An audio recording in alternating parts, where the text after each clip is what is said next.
একটা মিক্সির মধ্যে কয়েকটা গোটা কাঁচা লঙ্কা আর কিছু রসুনের কোয়া দিয়ে আমি বিনা জল ছাড়াই মিক্সি করে নেব।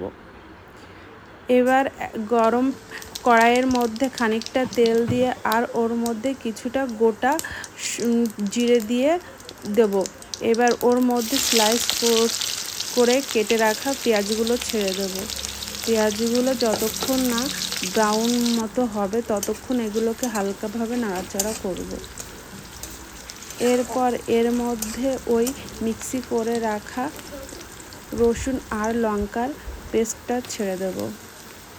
তারপর একে একে এর মধ্যে হলুদ আর স্বাদ অনুসারে লবণ দিয়ে দেব।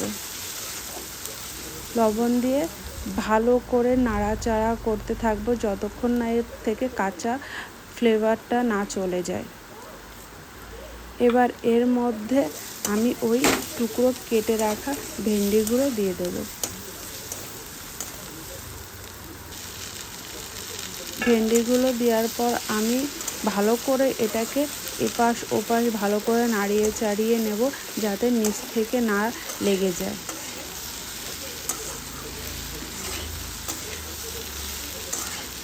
নাড়ানো চাড়ানোর পরে এটাকে আমি 5 থেকে 7 মিনিটের জন্য ঢেকে রাখব।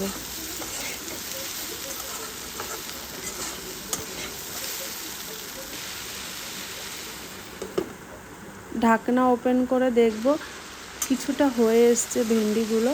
এবার এই ভেন্ডির মধ্যে আমি বাদাম পেস্ট করে রাখা দিয়ে দেব। বাদামগুলোর মধ্যে জল দিয়ে পেস্ট করা লাগবে না, এটা শুকনোভাবে পেস্ট করতে হবে।